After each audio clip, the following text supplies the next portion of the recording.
वेद कांड त्रय योग विज्ञान वर्णन।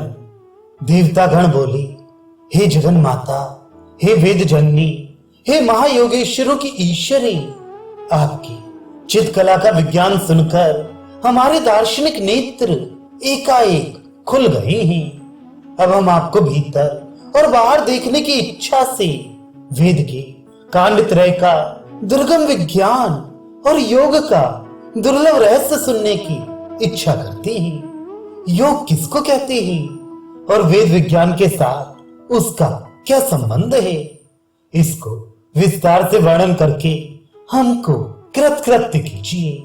महादेवी बोली, हे देव श्रेष्ठ गण, मैं ही शक्ति रूप से योग शक्ति हूं।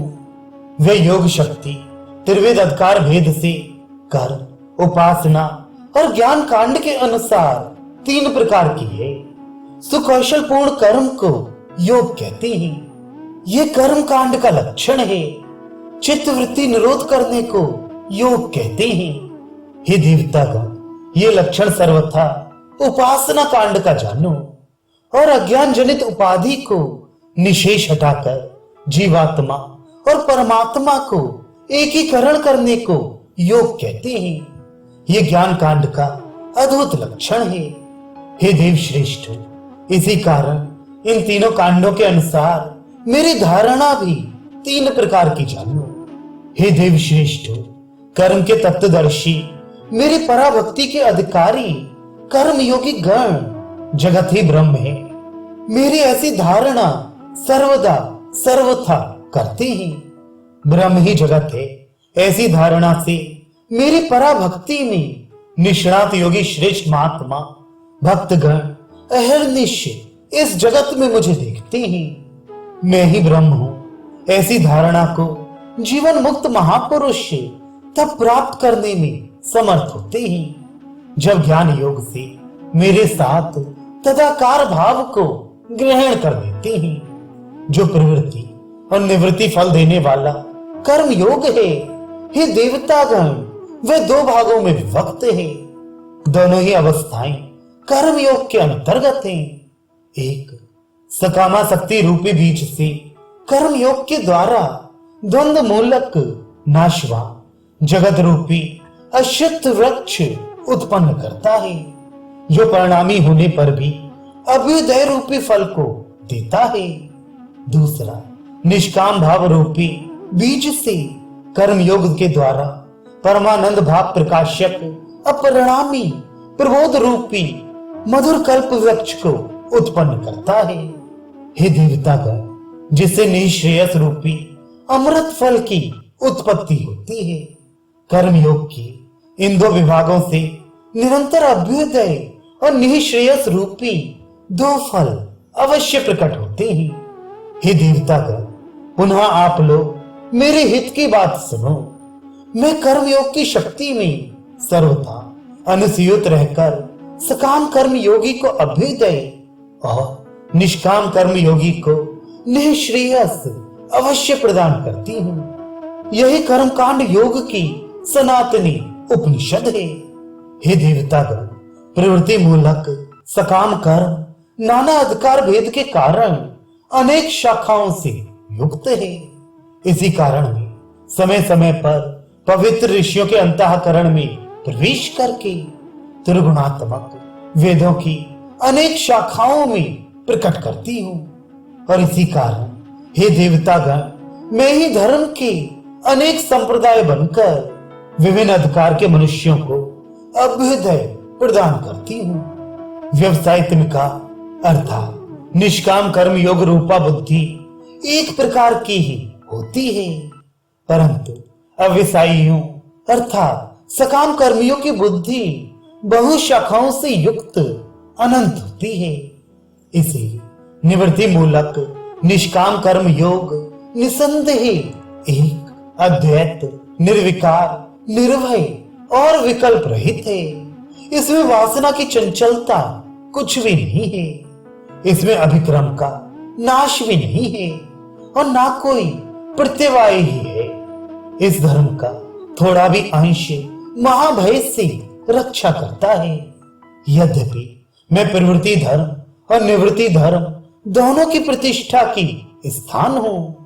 और हे देवगण, दोनों श्रेणी के कर्म योगी गण मुझको ही प्राप्त होते हैं और वही स्वरूप में दोनों की कुछ भी पृथकता प्रतीत नहीं होती, क्योंकि सकामी अधिकारी जिस कर्म को वासना की प्रेरणा से अवश्य होकर करता है, निष्काम व्रत दीक्षित कर्म योगी उसी कर्म को स्वाभाविक रूप से ज्ञान में अनुसूत रहकर लोक शिक्षा के लिए करता है। परंतु उन अधिकारियों में आसक्ति और भाव की अत्यंत पृथकता होने के कारण मैं उनमें यथाक्रम विशेष और साधारण धर्म को स्थापित करती हूँ। यही कारण है कि विशेष धर्म में अधिकार अनेक हैं और साधारण धर्म में अधिकार विभिन्नता नहीं है। हे देवतागण, आप लोगों की जैसी रुचि हो उसी के प्रकार कर्म योग का आश्रय करके अभ्युदय या निःश्रेयस प्राप्त करें। यद्यपि जीवों की त्रिविध गति मैं ही हूं, तथापि कृष्ण और शुक्ल गति प्रवृत्ति धर्म मूलक है और सहज गति के अधिकारी शाम निष्काम कर्म योगी ही केवल हो सकते हैं।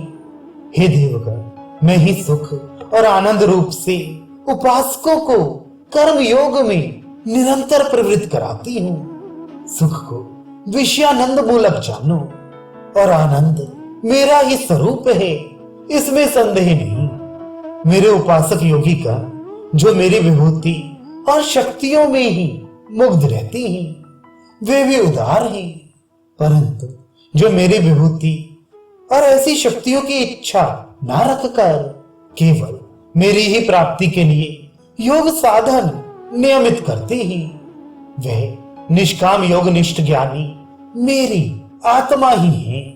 और जिज्ञासु और अर्थार्थी ये तीन प्रकार के मेरे भक्त सकाम भक्ति योग के पथिक हैं और चतुर्थ ज्ञानी नामक भक्त मेरा ही स्वरूप है, इसमें संदेह नहीं। सब योग सिद्धियां अभ्युदय की मूल होने पर भी मेरी सायुज्य दशा प्राप्त करने में बाधक है, साधक नहीं है और पराभक्ति की अत्यंत विरोधनीय है।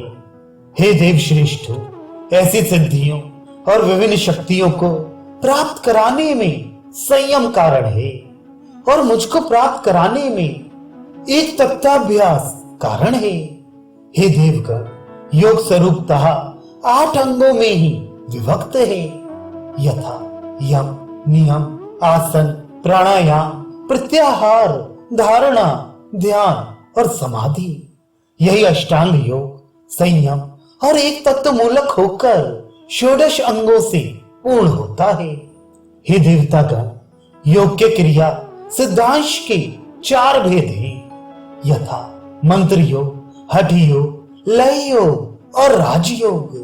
नाम और रूप की सहायता से साधकों के द्वारा चित्त वृत्तियों का निरोध जिसमें किया जाता है उसको मंत्र योग कहते हैं। विभिन्न अध्यात्म भाव युक्त मूर्तियों के द्वारा ध्यान करते हुए मंत्र योग में प्रवीण धीर साधक गण मंत्र योग की सहायता से मेरी उपासना करते हैं। धीर व्यक्तियों के द्वारा स्थूल शरीर की सहायता से चित्त वृत्तियों का निरोध जिसमें किया जाता है उसको हठ योग कहते हैं। हठ योगी का कल्पित ज्योतिर्मय रूप की सहायता से मेरा ध्यान करते हुए सिद्धियों का लाभ करते हैं। समष्टि और व्यष्टि शक्तियों की सहायता से जड़ भाव प्राप्त प्रसुप्त शक्तियों को जगाकर चित्त वृत्ति निरोध करने को लय योग कहते हैं। लय योगी मेरे आध्यात्मिक बिंदुमय अद्भुत रूप का प्रत्यक्ष दर्शन करके उसी समय सफल मनोरथ होते हैं।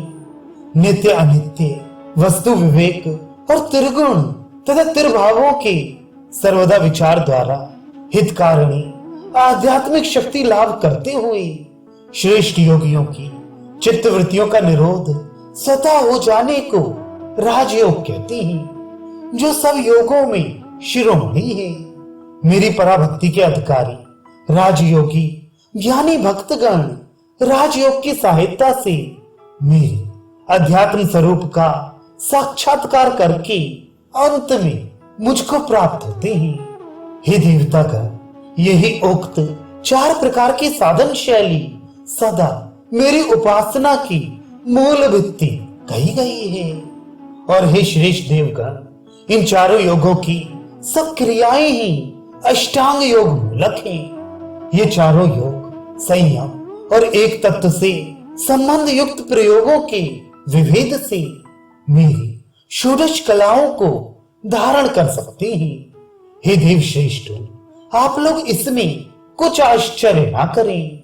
मेरे ज्ञानी भक्तों में पूर्ण षोडश कलाओं का विकास होना स्वभाव सिद्ध है, परंतु वे ज्ञानी भक्त मुझ में अनन्य भक्ति युक्त हो सदा ध्यान करते हैं।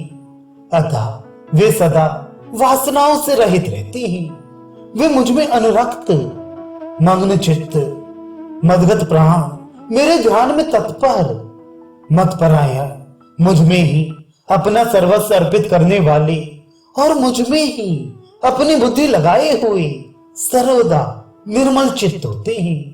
मेरे ज्ञानी भक्तों में और मुझ में भेद नहीं है। हे देवगण, वे ही मैं और मैं ही वे हूं। मैं सत्य सत्य कहती हूं, इसमें कुछ संदेह नहीं है। हे देवतागण, जीव भूमि से ब्रह्म भूमि पर सुखपूर्वक चढ़ने के लिए अष्टांग योग ही 8 पौड़ियां हैं। हे देवगण, जिनमें अंतिम सोपान समाधि और प्रथम सोपान यम है। हे देवतागण, इस स्थूल शरीर संबंध से साधकों के द्वारा आध्यात्मिक शुद्धि संपादन करने को योगी लोग यम कहते हैं। हे देवगण, ब्रह्मचर्य बहिर्शौच अहिंसा सत्य सब जीवों पर दया अस्तेय मिताहार अपरिग्रह शारीरिक तप और सात्विक दान इत्यादि यम के प्रधान साधन है। नियम योग का दूसरा सोपान कहा गया है। हे देवगण, सूक्ष्म शरीर के संबंध से आध्यात्मिक शुद्धि प्राप्ति के साधनों को नियम कहते हैं। अंतः शौच संतोष स्वाध्याय मानसिक तप आस्तिकता आर्जव लज्जा क्षमा धैर्य और देवता ऋषि पितरों में भक्ति इत्यादि नियम के प्रधान साधन है। विद्वान लोग आसन को तृतीय सोपान कहते हैं। हे देव श्रेष्ठ, शरीर को इस प्रकार सुखपूर्वक स्थापित किया जाए जिससे मन और वायु का स्थैर्य उत्पन्न हो और जो साधन में सुखदायी हो उसको आसन कहते हैं। योगविद आचार्यगण आसन के अनेक भेद बतलाते हैं। उन सबको पूज्यपाद श्री गुरुदेव के मुख से जानना चाहिए। मैं यहां भी कुछ कहती हूं। हे देव श्रेष्ठ, आप लोग सुने। हे देवगण, सिद्धासन पद्मासन और स्वास्तिकासन ये प्रधानतः आसन के 3 भेद हैं, सो जानो। प्राणायाम उत्तम चतुर्थ सोपान है। प्रच्छदन और विधारण द्वारा प्राण को वशीभूत करने का नाम प्राणायाम है। हे देवगण, प्राणायाम के अनेक भेद होने पर भी योगाचार्यों ने प्रधानतः उसके 8 भेद किए हैं, यथा सहित सूर्य भेदी उज्जाई शीतली भ्रामरी भस्त्रिका मूर्छा और केवली। योग के पूर्वोक्त यम आदि 4 अंग बाहर राज्य से संबंध रखने वाले हैं। अब अंतर राज्य से संबंध रखने वाले 4 अंगों का वर्णन करती हूं। हे देवगण, प्रत्याहार को पंचम सोपान जानो। कछुआ जिस प्रकार अपने अंगों को अपनी रक्षा के लिए अपने पृष्ठ कोटर में छिपाता है, उसी प्रकार श्रेष्ठ योगी गण अपनी विषयवती प्रवृत्ति को विषयों से खींचने का अभ्यास करते हैं, उसको प्रत्याहार कहते हैं। विषयों में अनर्गल रूप से प्रवृत्त इंद्रियों को विषयों से हठात खींचने का नाम प्रत्याहार है। ये साधन योग पंकज के लिए सूर्य रूप है। बहिर्वलंबन और अंतरवलंबन भेद से वह प्रत्याहार दो प्रकार का है। धारणा षष्ठ सोपान कहा गया है।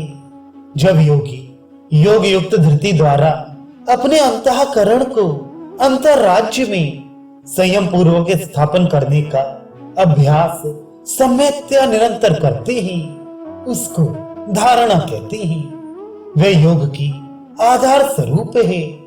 श्रेष्ठ योगी गण धारणा के दो भेद कहते हैं, एक विषयावलंबन से धारणा और दूसरी आत्मावलंबन से धारणा। हे देवतागण, विषयावलंबन से जो धारणा होती है वह साधकों को केवल सिद्धिप्रद है, और आत्मावलंबन से जो दूसरी धारणा होती है वह योगाभ्यासियों को मुक्तिप्रद है। अनेक सोपान होने पर भी धारणाभ्यास से ही ध्यान होता है। योगियों का सर्वस्व सप्तम सोपान ध्यान है। आत्मा में प्रतिष्ठा लाभ करने के लिए जो एकमात्र ध्येय के अवलंबन से चित्त का स्थैर्य उत्पन्न किया जाए उसको ध्यान कहते हैं। ध्यान ही समाधि का एकमात्र कारण है। ध्यान सिद्धि के बिना योगी कहीं भी किसी प्रकार कदापि कृतकृत्य नहीं हो सकता। ध्येय के व चित्र के विचार से ध्यान चार प्रकार का होता है। मंत्र योगी स्थूल ध्यान, हठ योगी ज्योतिर्ध्यान, लय योगी बिंदु ध्यान और राजयोगी गण ब्रह्म ध्यान के द्वारा अपने अपने ध्येयों का विधि पूर्वक ध्यान करके मेरा ही ध्यान करते हुए कृतार्थता को लाभ करते हैं। हे देवगण, समाधि अष्टम और अंतिम सोपान है। एक ओर चित्तवृत्ति का पूर्ण निरोध और दूसरी ओर दृष्टा आत्मा का अपने स्वरूप में प्रकाश जिस साधन के द्वारा हो, योग तत्वज्ञ उसको समाधि कहते हैं। समाधि के दो भेद योगी श्रेष्ठ कहते हैं, यथा सविकल्प समाधि और निर्विकल्प समाधि। सविकल्प समाधि से योगी की पुनरावृत्ति होती है, परंतु निर्विकल्प समाधि शाश्वत मुक्ति देने वाली है। इस कारण योग तत्वज्ञ विद्वान सविकल्प को सबीज और निर्विकल्प को निर्बीज भी कहते हैं। सब ऊर्ध्व लोकों की प्राप्ति जिस शुक्ल गति के द्वारा होती है वह गति सविकल्प समाधिस्थ योगियों के अधीन है, परंतु सहज गति प्राप्त जीवन मुक्त मेरे ज्ञानी भक्त निर्विकल्प समाधि के अधिकारी होते हैं। वे चाहे नीचे के ग्रहों में शरीर त्याग करें अथवा गंगा के तट पर शरीर त्याग करें, वे शरीर रहते भी मुझको प्राप्त हैं और शरीर त्याग करने पर भी मुझको ही प्राप्त होते हैं। निर्विकल्प समाधि प्राप्त योगी राजों में और मुझ में कोई भेद नहीं है, इसको मैं तुमसे सत्य कहती हूँ। हे निष्पाप देवगण, मैंने जो पहले संयम और एक तत्व रूपी अलौकिक दो शक्तियों का वर्णन तुमसे सम्यक्तया किया है। हे देवगण, उनमें संयम धारणा भूमि और एक तत्व ध्यान भूमि से निश्चय प्रकट होता है। धारणा, ध्यान और समाधि इन तीनों की क्रियाएं जब इस दृश्य के अवलंबन से प्रयुक्त होती हैं तब उसको संयम कहते हैं, और जब केवल आत्मा के लक्ष्य से प्रयुक्त होती हैं तब एक तत्व का उदय होता है। यही उपनिषद का रहस्य है। संयम अनंत ऐसी शक्तियों को जीवों में प्रकट करता है, यह निसंदेह है, परंतु अविद्या पाशवद जीवों को पाश मुक्त नहीं कर सकता है। और एक तत्व मेरे भक्तों को दृश्य प्रपंच से हटाकर उनको अद्भुत शिवत्व प्रदान करने में समर्थ है। संयम से युक्त योग साधन अभ्युदयकारी है, और केवल एक तत्व की सहायता से साधित योग ही निश्रेयसकारी हो सकता है। यही श्रुति मूलक और साधकों के लिए योग के तत्वों का प्रकाश करने वाला योग का रहस्य है। हे देवगण, मेरी भक्ति योग साधन की प्राण होता है, क्योंकि बिना मेरी भक्ति के संपूर्ण योग साधन शिला में बीज वपन की भांति अवश्य ही व्यर्थ होता है। मुझ में अनुराग विहीन, तत्व ज्ञान ही और यथार्थता नहीं, केवल वाचनिक रूप से योग के क्रिया सिद्धांशों को जानने वाले नाटक में वेशधारी नट के समान है। ऐसा समझो, मेरी भक्ति के दो भेद हैं, गौड़ी और परा। गौड़ी भक्ति विधि साध्य माना है तथा आसक्ति से वर्धित होती है, और परा भक्ति मेरी कृपा से ही साधक में स्वतः उत्पन्न होती है। हे देवगण, वह आत्मज्ञान प्रकाशिनी और परमानंद दायिनी है और भाव से वर्धित होती है। संयम परायण योगी में गौड़ी भक्ति और एक तत्व परायण योगी में परा भक्ति का शीघ्र उदय हुआ करता है। हे देवगण, आपके सामने मैंने ये भक्ति का रहस्य वर्णन किया है। ज्ञान में सब साधनों की पर समाप्ति होती है। इसी कारण हे देवगण, निष्काम व्रत परायण कर्तव्य निष्ठों में श्रेष्ठ, उस नरसिंह कर्म वीरों में श्रेष्ठ ज्ञान भक्त महात्मा को मैं स्वतः ही भक्ति रस पूर्ण अमृत का शीघ्र पान कराती हूँ। मेरा भक्त तत्व ज्ञान द्वारा मेरे यथार्थ स्वरूप को अच्छी तरह जानकर तब मुझको प्राप्त होता है। कर्म योग, भक्ति योग और ज्ञान योग, इन तीनों का प्रतिष्ठान स्थान मैं ही हूं। यह सत्य है, इसमें संदेह नहीं। यही वेद कांड त्रय का रहस्य वर्णन किया गया है। हे देवगण, मैं ही अविद्या रूप से अपने ब्रह्मानंद को विषयानंद में विस्तार करके उसमें जीवों को निरंतर आबद्ध करती हूँ, और पुनः मैं ही विद्या रूप से अज्ञान मूलक द्वैत भाव से उत्पन्न बंधन को काटकर जीवों को ब्रह्मानंद में उन्मज्जन निमज्जन कराती हूँ। केवल ज्ञान योग के द्वारा ही जीव शिवत्व प्राप्त करके अपने अज्ञान मूलक बंधन को काटने में समर्थ होता है। मैं ही विद्या रूप धारण करके अधिकार भेद के अनुसार ज्ञानी भक्तों को विभिन्न मार्गों द्वारा सुखपूर्वक अपनी ओर आकृष्ट करने का यत्न करती हूँ। हे देवगण, ज्ञान योग के दो अधिकारों का वर्णन तुम्हारे सम्मुख करती हूँ, उनको सावधान होकर सुनो। प्रथम, तत्वज्ञानी योगी मेरी शक्ति को त्रिविध और सप्तविध रूप में देखते हैं, परंतु हे देवगण, उन रूपों में वे कभी फंसते नहीं हैं और मुझे त्रिभाव के अनुसार बारंबार अनुभव करते हुए सर्वथा अभ्युदय के अधिकारी शीघ्र होते हैं। उन ज्ञान योगियों की ऊर्ध्व गति सप्तम लोक पर्यंत हो सकती है।